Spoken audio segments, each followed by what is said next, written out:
부모가 믿음이 좋으면 자녀들이 믿음이 좋을 확률이 많지만 꼭 그런 것 같지는 않습니다. 오늘 요나단은 너무나 믿음이 좋은데 아버지는 아들에 비해서 믿음이 좋지 않은 모습을 우리가 볼 수 있습니다. 믿음이 좋지 않은데 믿음 좋은 자식이 나올 수 있고, 혹은 믿음이 없는데 또 믿음이 좋은데 믿음 없는 자녀가 있을 수도 있습니다. 그러나 대부분 신앙생활 잘하는 부모 가정에서는 믿음의 자녀들이 나오기가 쉽죠. 그러나 예외도, 오늘 말씀 속에 요나단 같은 경우도 있음을 우리는 기억해야 됩니다. 아버지는 어떤 믿음이었습니까? 지지난주에 계산하는 사람, 앞날을 예측하고 고려하여서 내 생각대로 이제 행동을 했던 사울. 그러나 오늘 요나단은 계산하지 않는 사람입니다. 신앙으로 살아가기를 원하고 이 믿음으로 이렇게 또 승부하는 그런 진검승부사의 모습을 우리가 오늘 말씀에서 볼 수가 있습니다. 오늘 요나단이 블레셋을 대하여 싸우러 나갑니다. 그런데 매우 악조건 속에서 나가요.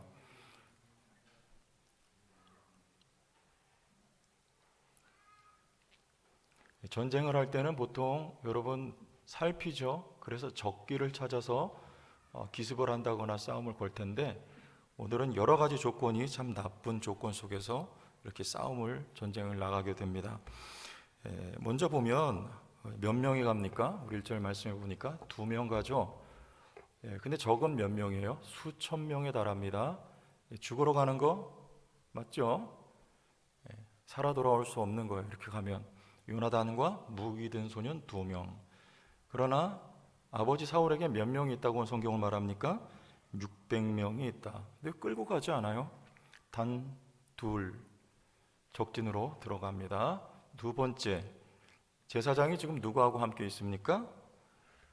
오늘 3절 보면 아히야라고 하는 제사장이 나오죠. 이 사람 누구예요? 엘리의 증손자입니다. 그런데 이 제사장들은 어떤 일을 했냐면요, 많은 일들을 했지만 특별히 우리 전쟁에 있어서 또 어떤 중요한 결정을 내릴 때 흉패에 우림과 둠밈이라고 하는 게 있었어요. 그래서 그것을 통해서 제비를 뽑아 중요한 일을 결정을 했습니다. 전쟁에 나갈 때 제사장들이 같이 동행을 했고, 오늘도 역시 600명 가운데 아히야라고 하는 제사장이 있었어요. 요나단은 제사장을 대동하지 아니하고 가는 거예요. 또 한편 우리 4절 말씀 이하로 보면 그 블레셋 진영까지 가는 길이 굉장히 험준했습니다. 바위 2개 이름이 나오는데, 첫째는 보세스라고 하는 바위죠. 뜻은 빛나는 그런 뜻이에요. 왜 빛날까요? 바위니까. 아주 커다란 바위. 그리고 세네, 이건 무슨 뜻이냐면 가시덤불, 그런 뜻이에요. 가시덤불이 많은 그런 험준한 산, 그리고 바위로 되어 암벽, 절벽. 북쪽으로는 보세스, 남쪽으로는 세네가 있어서 이걸 협곡이라고 보통 말합니다. 협곡엔 길이 없죠. 우리 미국에 가면은 그랜드 캐년 있죠. 그 캐년을 협곡이라고 한다죠. 그런 거예요, 여기 지금. 그런데 그 험준한 지역을 지금 두 사람이 통과해서 전쟁을 하러 나가는 길에, 중요한 건요, 여러분, 사람 심리가 이럴 때는 어떻습니까? 위험한 지역, 죽을지도 모르는 지역 갈 때 부모한테 얘기하지 않겠어요? 그리고 알려야 되는 거 아닐까요? 근데 오늘 말씀해 보면 그의 아버지에게는 아뢰지 아니하였더라. 말했으면 보내지 않았겠죠. 어쨌든 간에 말하지 않고 갑니다. 그리고 또 우리 3절에 보면 백성은 요나단이 간 줄을 알지 못하니라 그래요. 알려야지. 어려움을 당하면, 혹 죽게 되면 지원군 보낼 거 아닙니까? 600명 가운데서 고르고 뽑아서 아들이니까 살려내려고 아버지가 하지 않겠습니까? 그런데 알리지 않고 가는 거예요. 요즘은 스마트폰이 기능이 다양합니다. 그래서 여러분 스마트폰이 있는지 모르겠지만 제 거는 좀 좋은 거기 때문에 버튼을 오래 누르면 설정을 그렇게 하면 돼요. 제가 몇 사람 지정을 해놓으면 그쪽으로 이제 긴급한 메시지가 가게 돼 있어요. 제가 위급한 상황을 만나면, 그래서 그분이 그거를 보고 이제 저를 구조하는 그런 시스템이 되어 있더라고요. 그래서 제가 그것을 제 집사람 거를 입력시켜 놓고 테스트로 한번 보냈어요. 그리고 이런 건데 앞으로 나에게 위급한 상황이 되면 빨리 나를 구해줘야 된다. 그랬더니 알았다고 서로 약속을 했습니다. 사람 심리가 그런 거예요. 어려운 일 당하면 최대한 알리는 겁니다.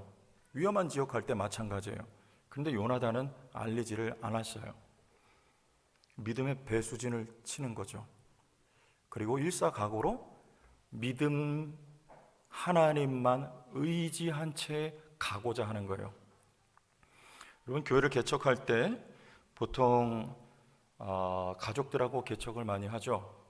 그런데 우리 식구만이 아니라 일가 친척들, 믿는 분들이 많이 있으면 다 모아서 교회를 개척하는 경우가 있습니다. 그러면 장점이 뭘까요?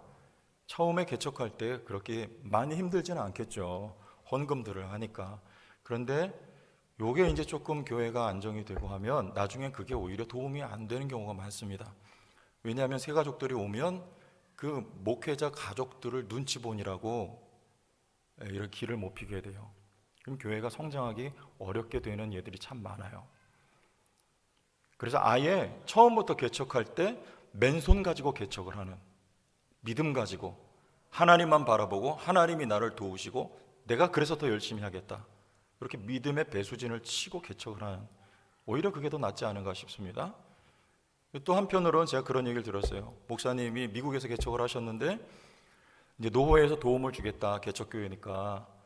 그랬는데 그거를 거절을 했대요.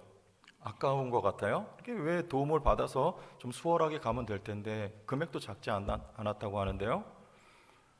그런데 오히려 하나님을 의지하겠다, 이 목사님은. 내가 그 도움들을 다 거절하고 정말 하나님만 의지하고 내가 교회를 세워가겠다 했는데 교회가 안정이 되고 자립을 하고 다른 교회를 도와줄 수 있을 만큼 성장했다는 얘기를 들었습니다. 물론 하나님은 사람을 통해서 우리를 도우세요. 하지만 사람을 보느냐, 그 사람을 통해서 배후에서 역사하시는 하나님을 보고 의지하느냐, 이건 하늘과 땅 차이입니다. 제가 전에 오지에 이렇게 오지 사역을 갔어요. 그랬는데 그 아주 시골의 작은 교회인데 그 목사님은 일과가 뭐냐면 이제 전국을 다니면서 후원 받는 일을 하시는 거예요. 얼마나 어려우면 그렇게 하겠습니까마는 제가 볼 때는 좀 그거보다는 하나님 의지하고 기도하고 말씀 준비하고 전도하고, 저희가 그 마을에 가서 청년들하고 같이 가서 복음을 전하다 보니까 전도할 대상자들이 많았어요. 물론 연세들은 있었지만 가서 같이 농사 지어주고 일할 때 참 흡족해하고 그분들이 교회로 나오는 모습을 봤는데, 오히려 하나님 의지하고 그렇게 했다면, 그런데 그보다는 어느 누구 어떤 대상을 의지했던 그런 모습들을 제가 봤습니다. 요나단 오늘 왜 이렇게 하는 거예요? 알리지 않고 두 사람만 갑니다.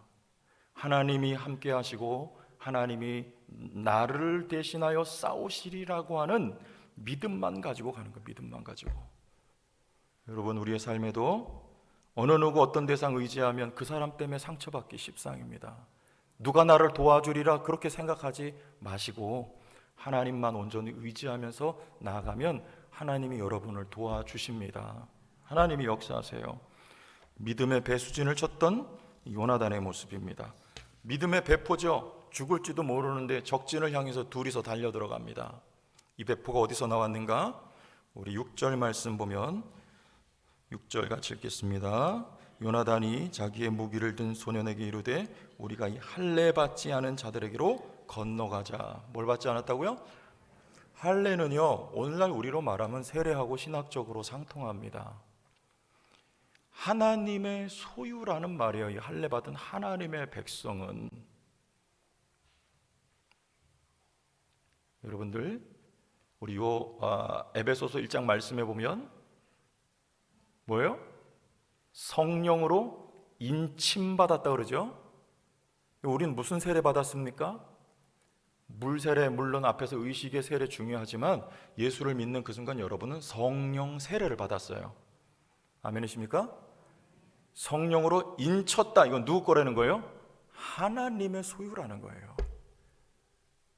하나님은 절대 여러분들을 떠나지 않고 여러분을 지키십니다. 여러분 모든 일에 하나님이 동행하세요. 여러분은 성령으로 인쳐 구속한 하나님의 백성들이기 때문에 그래요. 이게 뭐라 그러는 거예요? 할례 받았다. 나는 하나님의 소유고 하나님의 것이다. 하나님이 함께한다. 둘이 아니고 몇이에요? 누가 함께 계십니까? 하나님이 그 둘 위에 함께 계신 거예요. 요나단은 이걸 믿고 가는 겁니다. 우리 성경 말씀 보겠습니다. 사무엘상 17장 36절, 이게 다윗의 믿음이었습니다. 보여주시고 여러분 눈을 보세요. 주의 종이 사자와 곰도 쳤은즉 살아계시는 하나님의 군대를 모욕한 이 할례 받지 않은 블레셋 사람이리까 그가 그 짐승의 하나와 같이 되리이다. 누구예요? 골리앗. 할례 받지 않은 사람인, 두려워할 이유가 없다. 나는 할례 받은 하나님의 소유요 백성이니까. 무기도 들지 않고 혼자 달려나가는데 혼자가 아니었다는 거예요. 만군의 여호와의 이름으로 나간다. 하나님이 다윗과 함께 계심을 믿고 달려나갈 수 있었던 것입니다. 성도 교회는 둘, 상징적인 의미입니다. 요나단과 무기 든 소년. 성도 교회는 둘이 아닙니다. 여기 하나님이 계십니다. 이 믿음으로 봐야 돼요. 그래서 이렇게 말하는 거예요. 사무엘상 17장 47절 말씀 보시고 다시 보겠습니다. 또 여호와의 구원하심이 칼과 창에 있지 아니함을 이 무리에게 알게 하리라. 전쟁은 여호와께 속한 것인즉 그가 너희를 우리 손에 넘기시리라. 이렇게 말할 수 있는 거예요. 여호와의 구원하심은 칼과 창에 있지 아니하다. 조건에 있지 않습니다. 오늘 요나단은 뭐라 합니까? 아버지는 열심히 계산해요. 앞으로 되어질 일들을 고려합니다. 그러나 요나단은 전쟁은 그리고 구원은 사람의 많고 적음에 달려있지 않다 말이에요. 우리 6절 말씀 보겠습니다. 다시 한번. 요나단이 자기의 무기를 든 소년에게 이르되 우리가 이 할례 받지 않은 자들에게로 건너가자. 여호와께서 우리를 위하여 일하실까 하노라. 여호와의 구원은 사람이 많고 적음에 달리지 아니하였느니라. 하나님의 구원은 우리 손에 칼이 있느냐 창이 있느냐 병거가 있느냐 이거하고 조건과 아무 관계가 없습니다. 하나님의 역사하심은 사람이 많고 적음과 아무 관계가 없습니다. 하나님이 하시고자 하면 무조건입니다. 무조건. 성도 교회요, 하나님이 이 교회를 통해 일하시고자 하면 무조건입니다. 사람이 많고 적음에 달려있지 않습니다. 우리가 뭘 들고 있느냐에 달려있지 않습니다. 하나님이 하시는 것이기 때문에 그래요. 그걸 일컬어 성전이라고 하는 거예요. 홀리워, 홀리 템플이 아니라 하나님의 전쟁이에요. 이거는 성도교회의 사역은 하나님의 사역입니다. 최 목사의 사역도 아니고 어느 누구의 사역이 아니고 하나님의 사역이니 하나님이 행하실 것입니다. 그러므로 조건과 관계가 없습니다. 하나님은 조건을, 환경을 뛰어넘습니다. 왜 숫자가 적을까요? 왜 백성들이 흩어지고 있는데 하나님은 가만히 계셨을까요? 기드온의 전쟁에 그 전쟁은 성전이었어요. 그래서 300명 남을 때까지 하나님이 다 집으로 돌려보내는 거예요. 왜 숫자를 적게 만드십니까? 누가 하신다는 거예요? 누가 싸우신다는 거예요? 하나님의 전쟁, 하나님이 싸우신다는 거예요. 요나단 이거 믿었어요. 둘이 가도 이기는 거예요. 둘이 가도. 우리 두 사람이 하는 것 아니고 하나님이 하신다. 이거 믿고 갔던 게 바로 요나단의 믿음입니다. 코로나 블루라는 말이 진작에 나왔어요. 코로나로 인해서 우울증 걸리겠다. 이 코로나 블루입니다. 뭐 좀 하려고 그러면 코로나, 뭐 하려고 하면 코로나. 아주 그냥 정신병 걸릴 그런 지경이 있는 분들 많죠. 교회도 사역 좀 하려고 그러면 코로나.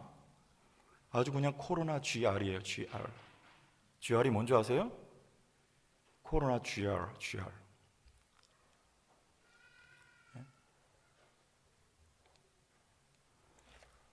경제가 불안해지고 여러분 개인의 소득이 감소하고 그리고 변이 바이러스 소식이 계속 들려와요. 특징이 뭡니까? 더 빨리 더 많이. 더 빨리 감염된다는 거예요. 더 많이. 여러분 두려워하지 마세요. 분명히 기억해야 됩니다. 우린 두 사람 아닙니다. 하나님이 계십니다. 여러분 삶에 하나님이 계십니다. 하나님이 하세요. 그럼 믿고 나가세요. 그리고 우리 사역 중지할 필요 없습니다. 두려워 쫄 필요도 없습니다. 단지 조심하는 거예요. 나 때문에 다른 사람에게 이웃에게 피해 갈까 봐 마스크 쓰고 체온 또 손소독하고 방역수칙 철저하게 지키고 조심하는 거예요. 그러나 두려워할 필요 없습니다. 쫄 필요 없어요. 우리에게 주어진 일 하면 되는 거예요. 한 발 뒤로 갔다가 또 앞으로 전진하면 되는 거예요. 하나님이 하실 겁니다. 이 상황 속에서도 주님이 일하세요. 하나님 시퍼렇게 살아 계십니다. 우리는 믿음 가져야 돼요. 믿음의 배포를 가져야 돼요. 하나님이 찾는 사람이 이런 사람들이에요. 우리 7절 보겠습니다. 같이 한번 7절 찾으셨나요? 14장 7절 읽겠습니다. 무기를 든 자가 시작.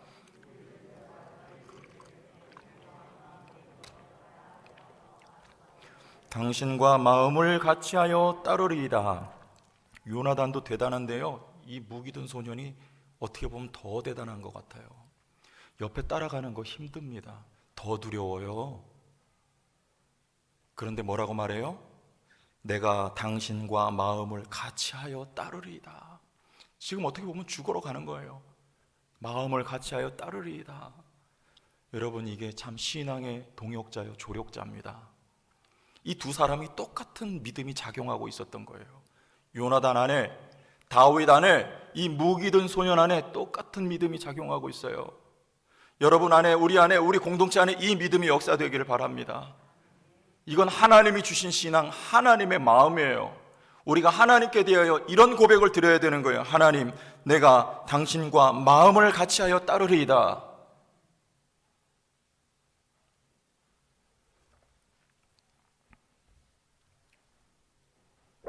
누가 제일 이럴 경우에 반대를 많이 하냐면 보통 집안에서는 부인들입니다. 목회자의 경우에도 그런 게 많은 것 같아요. 뭘 좀 이렇게 한다, 정말 안 되면 까짓 건데 월급 다 털어가지고 한번 해보겠다 그러면 와이프가 뭐라 그래요?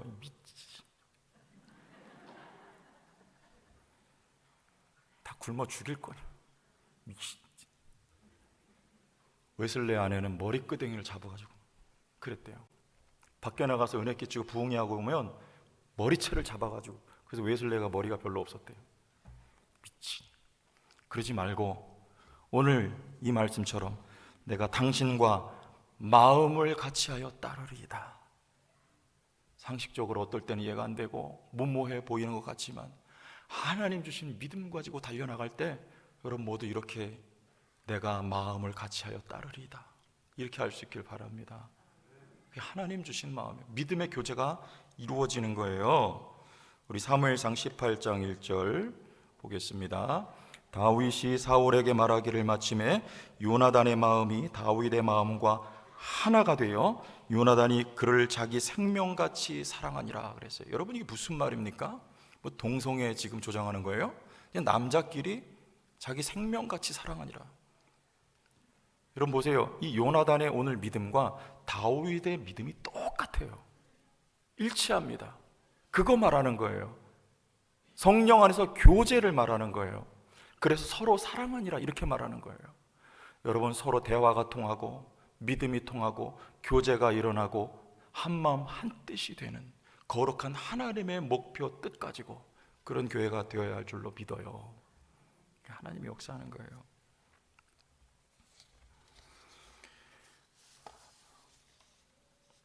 자, 또 한 번 더 요나단의 우리 믿음을 한 가지만 더 짚고 넘어가겠습니다. 하나님의 뜻을 구하는 요나단의 자세를 볼 거예요. 우리 6절 중반에 요나단이 뭐라고 말하냐면 여호와께서 우리를 위하여 일하실까 하노라, 이렇게 말해요. 이거 참 아리송하죠? 여호와께서 우리를 위하여 일하실 줄 믿습니다. 보통 이렇게 하지 않습니까? 요나단은 그게 아니에요. 여호와께서 우리를 위하여 일하실까? 그건 뭐예요? 아마도 일하실 수도 있고 안 하실 수도 있다. 근데 우린 보통 어떻게 합니까? 하나님 일해 주셔야 됩니다. 안 해주시면 큰일 납니다. 저 삐집니다. 이렇게 하잖아요. 꼭 하나님 반드시 돼야 돼요. 저 부자 꼭 부자 돼야 돼요. 하나님 아픈 거 꼭 나야 돼요. 안 나면 큰일 나요. 이렇게 하잖아요. 요나단은 여호와께서 일하실까? 이렇게 돼야지 이게 성숙한 신앙이네요. 지금 뭘 말하는 거예요? 하나님의 뜻이면 이 시점에서 우리가 가고 하나님의 뜻이 아니면 멈추겠다 이 말이에요. 주님 뜻이면 가고 주님 뜻이 아니면 멈추겠습니다. 어떻게 구분합니까? 오늘 말씀해 보니까 거기 있어라 그러면 블레셋 사람들이 두 사람 보고 거기 있어라 그러면 하나님 뜻이 아닌 거예요. 가면 안 돼요. 그런데 이리 와라 그러면 옳거니 이게 하나님 뜻인 거예요. 가면 되는 거예요. 어떻게 합니까? 이리 와라 올라와라 그래요. 올라갑니다. 여러분 이게 우리의 믿음의 자세가 돼야 됩니다. 하나님 뜻 분별해야 돼요. 하나님은요 나는 꼭 이게 아니면 안 될 것 같은데 하나님은 놀랍게도 이거보다 더 좋은 것을 예비하고 계세요. 그런데 이거 달라고 하면 얼마나 어리석습니까? 지금 당장은 하나님이 안 이루어 주실 수도 있어요. 그런데 하나님이 여러분을 위하여 예비하신 모든 것은 놀라운 것을 하나님 준비하고 계십니다. 그래서 하나님 뜻을 구해야 되는 거예요. 이렇게 먼저 어떻게 분별합니까? 성령 안에서 말씀 안에서 우리의 내적으로 조명하세요. 알려주십니다. 그리고 말씀에 원리가 나와 있어요. 그런데 성령의 역사에 가장 중요한 건 뭐냐면 우리의 인격의 성숙이라는 걸 여러분 먼저 기억하셔야 됩니다. 이상한 거 보는 거 그런 거 아니에요. 그거보다 그러나 하나님은 말씀을 통해서 우리 안에 성령의 내적 조명을 통해서 알게 하시고 또 주변 환경과 지인을 통해서도 하나님의 뜻을 알게 하시고 또 심지어는 꿈을 통해서도 알려주실 때가 있다 없다 배제하지 않습니다. 우리는 하나님의 전능하신 역사의 영역을 우리가 제한하면 안 돼요. 오늘도 하나님은 얼마든지 꿈을 통해서도 일하실 수 있어요. 그러나 그 주위로 나가면 곤란한 거죠. 늘 말씀 위에 성령 안에 기도 안에 주님의 뜻을 분별하여 따라가는 주의 성도들이 되어야 합니다. 자, 이런 사람들을 하나님이 찾으세요. 근데 그들을 통해서 하나님이 일을 냅니다. 오늘 말씀 보겠습니다. 14절 요나단과 그 무기를 든 자가 반나절가리 땅 안에서 처음으로 쳐 죽인 자가 몇 명? 20명. 고작 큰 믿음 가지고 적진으로 달려 들어갔습니다. 두 사람이 20명 쳐 죽여요. 블레셋 사람 몇 명인데요? 수천 명입니다. 아니 우리의 생각 같아서는 그 블레셋 사람들을 삼손이 마치 나귀 턱뼈로 블레셋 사람 1000명을 쳐 죽였던 것처럼 그렇게 해야 되지 않겠는가? 그런데 고작 20명 죽여요. 이건 뭐냐면 마중물이라고 해요. 이거를 물 한 바가지 떠서 펌프에 집어넣습니다. 그게 들어가야 펌프에서 물을 끌어올릴 수가 있어요. 그게 안 들어가면 안 됩니다. 마중물이 아무리 작은 것이라 하여도 반드시 들어가야 되는 거예요. 여러분 하나님은 우리에게 마중물을 원하세요. 우리의 참여를 기다리세요. 여러분의 참여가 사이즈를 떠나서 어떤 것이든지 우리 온 교회가 참여하면 하나님이 원하시는 것이고 그 참여 마중물로 말미암아 하나님의 큰 역사를 누가 일으키세요? 하나님이 일으키시는 거예요. 성전입니다. 거룩한 하나님의 싸움이에요. 하나님이 전쟁하세요. 오늘 말씀 15절 여기는 같이 읽어보겠어요. 15절 시작.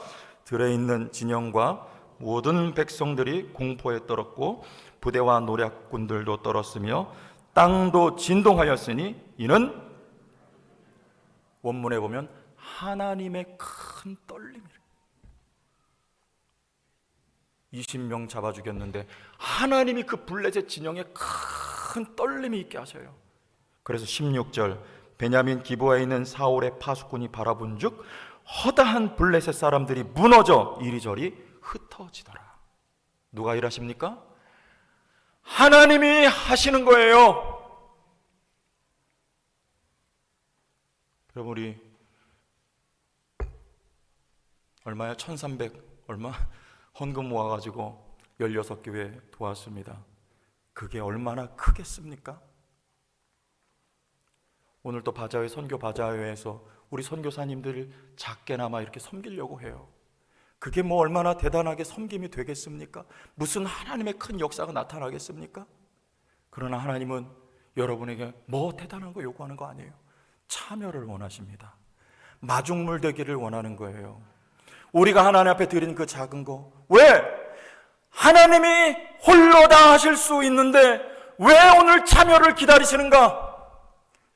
사울은 참여하지 않고 앉아서 계산만 하고 있었던 사람이지만 요나단은 믿음 가지고 어렵고 힘든 상황 속에서 하나님의 사역에 참여를 하는 거예요.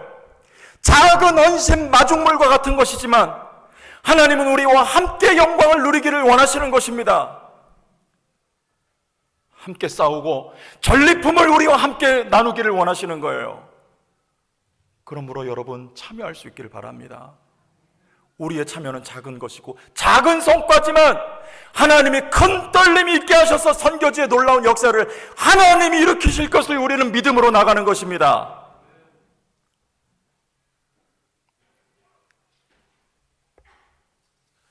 우리나라 최초의 순교자가 로버트 토마스 선교사예요. 그분이 제너럴 셔머너 상선을 타고 대동강변에 들어왔습니다. 젊은 나이에 20대예요. 사도 바울처럼 조선 팔도를 돌아다니면서 복음 전한 거 아니에요. 배에서 내리자마자 학살을 당합니다. 병졸 박충권에게 사살을 당하고 말아요. 피를 흘리면서 땅에 쓰러졌어요. 그때 그가 내민 손에 성경 한 권이 들려져 있고 숨을 거두면서 그걸 땅에 떨어뜨렸어요. 그런데 놀라운 역사가 일어나는 거예요. 성경 한 권 전하고 피 흘렸어요. 그것이 마중물이 되었어요. 그 박충권이라는 사람이 성경을 주워 들고 집에 가서 읽다가 예수를 믿게 됩니다. 그리고 회심하고 안주교의 영수가 뭐냐면 지금으로 말하면 목회자예요.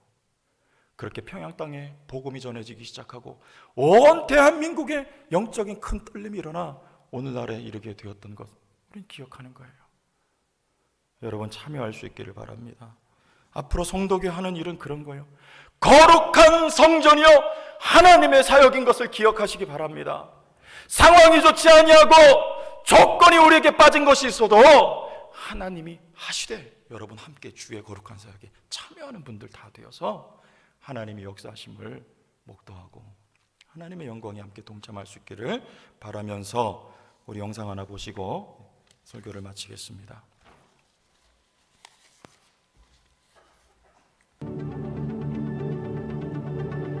Is there more to our Christian life? There are thousands of cultures out there on the planet today, represented by billions of people. Most of them are still lost.